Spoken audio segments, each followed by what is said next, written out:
Bonjour à tous, Parashat Shoftim. La parasha commence par ces mots Shoftim et Shotrim Titen Lecha. Tu te donneras des juges. Et certes, le verset parle de l'ensemble du peuple d'Israël, que le peuple d'Israël doit se donner des juges qui jugent la vérité. Mais bien sûr, nos sages disent que chaque juif est en lui-même Olam Katan, un petit monde. Et donc cette injonction de se donner des juges existe aussi pour chacun de nous. Et nous devons comprendre concrètement qu'est-ce que ça veut dire pour nous que nous devons nous donner des juges. D'autre part, nous devons aussi comprendre pourquoi est-ce que cette paracha de Shoftim, qui est celle qui précède le mois d'Elul, celle qui a été choisie par Akadosh Baruch Hu pour être l'introduction au mois d'Elul, en quoi est-ce que justement c'est elle qui nous prépare à ce mois de Elul, à cette course, ce chemin vers Rosh Hashanah, vers Yom Kippour, vers la nouvelle année.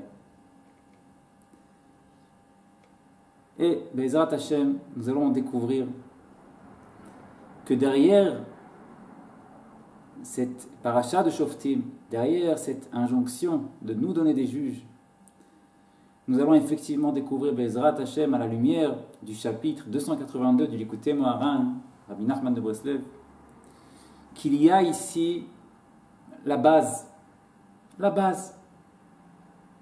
de tout le chemin de la tchouva d'un juif, de tout le chemin du juif ici-bas pour se rapprocher d'Hachem. Avec le message de notre paracha, tout est possible. Tout est possible. Sans, ça ne commence pas. Regardons. Et afin de mieux saisir, de mieux comprendre le message de cette paracha, ce message qu'Hachem veut nous faire passer, nous allons utiliser Be'ezrat Hashem une image, pas seulement une image, un sujet qui est proche de chacun de nous, qui parle à chacun de nous, qui est l'actualité de chacun de nous, ou va l'être, ou l'a été, le sujet des vacances. Chacun de nous, en ces jours-là, investit temps, argent, réflexion pour organiser les vacances. Des vacances qui soient celles qui donneront la plus grande impression aux enfants, feront des souvenirs qui resteront ancrés en eux pour toute leur vie, vont souder la famille. Chacun de nous se casse la tête, comme on dit, et le portefeuille aussi, pour trouver la formule. Les uns, ça va être louer une maison avec piscine. Les autres, ça va être une promenade en bateau. Les autres, ça va être telle attraction, telle autre. Chacun avec Baruch Hashem, son imagination. Et voilà que le moment clé arrive, la famille part en vacances. Et Baruch Hashem, Baruch Hashem, Baruch Hashem, Hashem aide. Et la maison est trouvée, la piscine est une piscine. Et les moments sont aimés, appréciés. Les enfants s'amusent, jouent, sont heureux. Mais aussi, bien souvent aussi, le séjour familial est ponctué de petits accidents comme ça. Papa qui crie sur l'enfant, la maman qui perd les nerfs, les enfants qui sont déçus de ne pas avoir eu tout ce qu'ils voulaient. Et parfois, après la semaine, après les 15 jours de vacances, les enfants rentrent.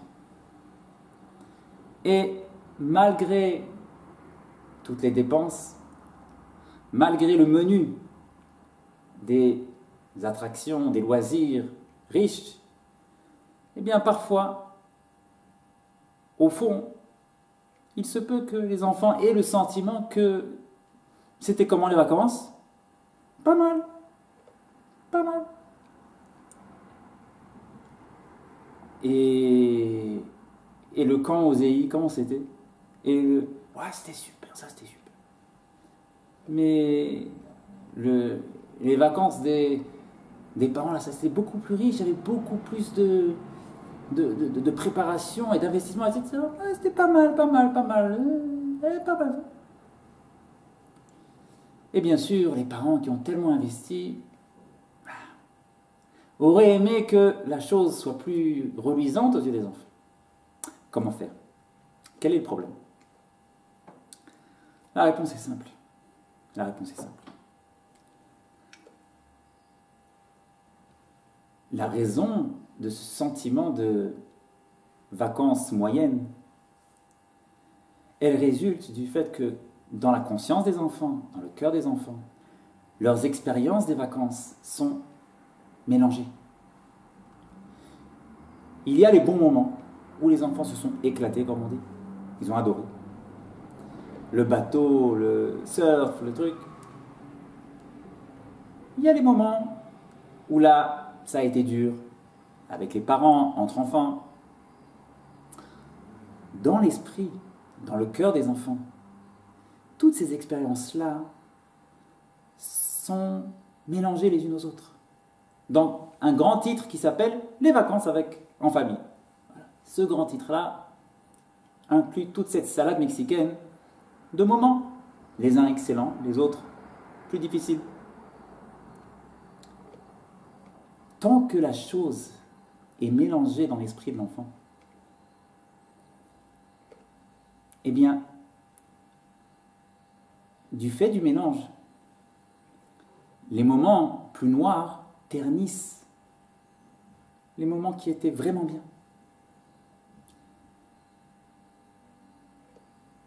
De sorte que l'impression générale, finalement, est une impression de moyen, rien de spécial. Alors qu'en réalité, c'est pas vrai. En réalité, au moment où ils ont fait du bateau, c'était génial. Au moment où ils ont fait de la piscine, ils se sont vraiment éclatés. C'était pas moyen. C'était pas moyen. Mais le fait que cette expérience de la piscine, du bateau, de je ne sais quoi, où ils ont effectivement adoré, elle est dans leur conscience mélangée à d'autres expériences, elles moins lumineuses pour eux, fait que, au fond, ils ont un sentiment général de moyen. Un conseil pour cela, justement, pour aider les enfants justement à redonner la lumière au moment lumineux, ne pas laisser les moments difficiles ternir les bonnes expériences, c'est justement de leur dire, de leur suggérer ou de suggérer aux grands-parents, de demander aux petits-enfants de raconter. Mon cher petit-fils, raconte-moi comment étaient les vacances. Le fait que les enfants vont raconter leurs vacances, là, au fil du récit, ils vont isoler chaque expérience, parce qu'on ne peut pas réciter deux choses en même temps. Donc nécessairement, le récit isole chaque expérience par elle-même. Et donc ils vont repasser en revue, et ils vont voir que le bateau, c'était génial. Parce qu'ils vont le séparer par le fil du récit, du moment du lendemain où papa leur a crié dessus, et c'était pas bien. Mais c'était le lendemain, c'est autre chose. Mais le bateau, c'était génial. Le fait de faire aux enfants raconter leurs vacances dans les détails, ça fait redonner au bon moment leur lumière. Eh bien mes frères, mes sœurs, c'est exactement la même chose pour chacun de nous. Chacun de nous, lorsqu'il regarde la façon dont il voit son judaïsme, dont il ressent son judaïsme, sans même trop réfléchir, il a un sentiment de moyen. Pas mal, peut mieux faire, rien de splendide. Et pourquoi? Et pourquoi? Quand tu allumes les bougies de Shabbat, c'est moyen. Quand tu mets les tefilines, c'est moyen. C'est pas moyen du tout. C'est la volonté d'Hachem. Tu fais la volonté d'Hachem. tu fais le plus grand succès possible ici-bas. Il n'y a pas de plus grand succès que celui-là. Il n'y a pas. Puisque c'est ça, c'est pour ça que le monde a été créé. Et tu le fais. Tu allumes les bougies. Tu mets les tefilines. Tu étudies la Torah. 1 minute. Mais cette minute-là, tu l'as fait. Tu parles à Hachem. 1 minute. Mais cette minute, tu l'as fait. C'est pas moyen. C'est pas mi-figue, mi-raisin. Non. Alors pourquoi est-ce que quand tu ressens ton judaïsme, malgré tout, tu as le sentiment qu'il n'y a rien de spécial chez toi? Rien de spécial, un juif comme un autre, rien de spécial. Rien. Continuez, il n'y a rien à voir. Pourquoi? Parce que dans ta conscience, tout est mélangé. Tes bons moments et tes moins bons sont une grande salade mexicaine. L'allumage des bougies de Shabbat est mélangé avec le Shabbat que tu ne fais pas encore. Les tefilines sont mélangés avec le resto pas kasher que tu fais après. Tout est mélangé de sorte que les mauvais moments, les moments noirs, obscurcissent les moments sublimes que tu as dans ta vie, donnant ce sentiment de moyen. Exactement à l'image de cet enfant qui s'est éclaté. Il s'est éclaté dans les toboggans à je ne sais où, à quel Aquasplash ou à Euro Disney. Il s'est éclaté. Vraiment. Mais au bout du compte, il sort de tout ça avec un sentiment moyen. Pourquoi?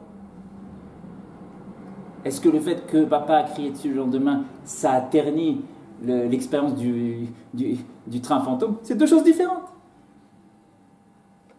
C'est la même chose pour nous. La même chose. Et ce mélange que nous gardons en nous, c'est lui qui nous empêche de rentrer dans notre chemin, dans le chemin de notre vie. C'est lui qui nous laisse hors circuit, hors jeu. Pourquoi? Parce qu'une personne se sent loin d'Hachem. Loin d'Hachem. Moi je suis là, lui c'est une autre planète. Il n'y a pas de moment où moi je suis proche de lui. Ça n'existe pas. Je suis moyen, je ne fais rien de spécial.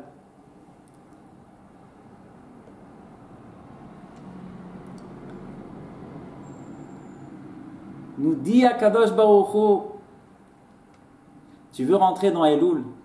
Tu veux rentrer dans Elul. Elul, c'est un chemin. C'est un chemin. Dit Rabbi Nachman de Breslev, Derech HaTshuva. La Tshuva, c'est un chemin. On te demande d'arriver nulle part, mais pas en chemin. Tu veux partir en chemin? Tu dois lire d'abord la paracha de Shoftim. Et qu'est-ce qu'elle te dit la paracha de Shoftim? Donne-toi des juges. Qu'est-ce qu'un juge fait? Un juge, il fait la part des choses. Il sépare. Il dit ça c'est vrai, ça c'est faux. Ça c'était magnifique, ça c'était pas bien. Il tranche. Voilà ce que le juge fait. Il brise le mélange. Il met de l'ordre. Ça c'est vrai, ça c'est faux. Là, ce que j'ai fait, c'est bien. C'est vraiment bien. C'est un vrai succès. Et là, il y a à améliorer. Shoftim veshotrim titen lecha, te dit Akadosh Baruch Hu. Tu veux rentrer dans Elul, tu veux rentrer dans la Tshuva, tu veux te rapprocher de moi. La première chose, à l'introduction à tout ça, arrête le mélange. Fais la part des choses. Sache que ce que tu fais de bien, c'est vraiment bien. Éclaire-le, dis-le comme cet enfant qui raconte à ses grands-parents, toi aussi. Viens devant Hachem et lui dis, Bono Shel Olam, merci de m'avoir donné la chance de pouvoir allumer les bougies de Shabbat. Il y en a qui allument pas. De m'avoir donné la possibilité de mettre les tefilines. Il y en a qui ne le font pas. Nous dit Rabbi Nachman de Breslev, lorsqu'une personne commence à voir la lumière de ses bons points, même s'il y en a d'autres qui sont négatifs, c'est pas lié, c'est deux choses différentes. Chaque action positive que tu fais, chaque bonne pensée que tu penses à Hachem, chaque parole que tu lui dis, chaque mitzvah, quelle qu'elle soit, nous dit Rabbi Nachman de Breslev, elle est une union parfaite avec Hachem. À ce moment-là, tu crées un point d'union, un point de soudure, Achdut Pshuta. Dans les mots de Rabbi Nachman, ça veut dire une fusion totale. À ce moment-là, tu te fusionnes entièrement avec Hachem et pour l'éternité. Sur ce point-là, c'est un point de fusion entre toi et Hachem qui jamais, jamais, jamais ne quittera. C'est un point d'union. Tu es au travers de cette seconde où tu as mis les tefilines, où tu as parlé à Hachem, ce mot que tu as dit à Hachem, au travers de lui, désormais, tu es proche d'Hachem pour toujours. Nous dit Rabbi Nachman de Breslev dans ce chapitre 282 du Likutei Moharan, quand tu vas commencer à faire ce tri dans ta vie, cesser le mélange et commencer à voir et à vivre que tu es proche d'Hachem au travers de tes bons points, de ces points que tu fais, il y en a plein que tu fais, juste que tu ne regardes pas. Quand tu vas commencer à vivre ta proximité avec Hachem au travers de ces choses-là, ce vécu de ta proximité, c'est déjà en soi, d'une part, ta purification. À chaque instant où tu vas te sentir proche d'Hachem, au travers de ce que tu fais, en soi déjà, dit Rabbi Nachman de Breslev, tu es déjà monté. Tu es déjà plus au même niveau par ce fait que tu t'es trouvé proche d'Hachem au travers de ce bien que tu fais. Et d'autre part, parce que tu as fait ce tri, cette séparation, tu as identifié, ça c'est bien, mais vraiment bien, ça doit être amélioré. Le fait que désormais tu te sens proche d'Hachem au travers de ce qui est bien, alors ça va t'ouvrir la porte aussi pour vouloir avancer dans ce qui ne va pas, pour demander à Hachem de t'aider dans ce qui ne va pas. Parce qu'une personne, pourquoi elle ne demande pas à Hachem? Tu lui dis parler à Hachem, tu parles à un martien. Hachem et moi, de quoi tu parles? Lui, c'est une autre planète. C'est pas ma planète, Hachem. Pourquoi? Parce que il se sent loin d'Hachem. Il ne trouve pas la proximité d'Hachem au travers de ce qu'il fait. Et pourquoi tu dis que tu es loin d'Hachem? Tu mets pas les tefilines, tu allumes pas les bougies, tu fais pas le kiddush, tu fais pas. Pourquoi tu dis que tu es loin d'Hachem? Arrête. Dans ces moments-là, tu noues un lien éternel avec Hachem. Tu es oui proche d'Hachem. Mais parce qu'il vit dans ce mélange, alors il se sent de façon générale le mal ternit le bien et il a l'impression générale de loin. Quelqu'un qui est loin, il ne demande pas. Comment tu vas demander? Il est à l'autre bout là-bas. Qu'est-ce que je vais lui demander? Ça ne lui passe même pas par la tête de lui demander. Je suis loin. Au même titre qu'une fois on a demandé au rave à un grand rave de Jérusalem, on lui a demandé qu'est-ce qui est le mieux, de mettre un papier entre les pierres du kotel ou de parler à Hachem. Il a dit, quand on se sent loin, on écrit une lettre. Quand on se sent proche, on parle. Le mieux, c'est de parler. Quand une personne va commencer à faire la part des choses, à se sentir proche d'Hachem au travers de cette heure où il met la kippa sur la tête le soir du Shabbat, mais se sentir proche au travers de ça, parce que ça, c'est un bien en lui-même. Il n'y a rien qui peut ternir ça, même si le reste, il n'est pas encore ce qu'il faut. Mais ça, c'est un bien en lui-même, c'est une proximité en elle-même. À partir du moment où il va vivre la chose, il va se savoir proche d'Hachem. Alors, je me sens proche, alors je peux parler. Et là, va s'ouvrir devant lui le chemin pour faire aussi de ses manques, de ses lacunes, un sujet de progrès, d'avancer. Parce que là, il va commencer à dire, alors demandons à Hachem de l'aide pour avancer ça, pour avancer ça, pour avancer ça. Et là, la machine, le train de ta vie commence. Là, tu vas commencer à avancer. À la fois, en te sentant proche d'Hachem à chaque fois de nouveau, ça en soi te purifie. Mais aussi, par le fait que ça va t'ouvrir la porte pour parler à Hachem. Puisqu'on est proche, alors aide-moi à avancer dans le Shabbat, dans la joie, d'en sortir de la colère, d'en sortir de tous mes mensonges. Toutes ces paroles-là, vous commencez à te faire avancer. Elles sont en elles-mêmes un pas à chaque fois. Ah, là, le train de ta vie va commencer. Là, le train de Elul va commencer à annoncer qu'il quitte la gare, qu'on part en chemin. Le chemin de la tchouva, le chemin de chacun pour trouver sa place auprès d'Hachem. Que nous méritions. Shabbat Shalom.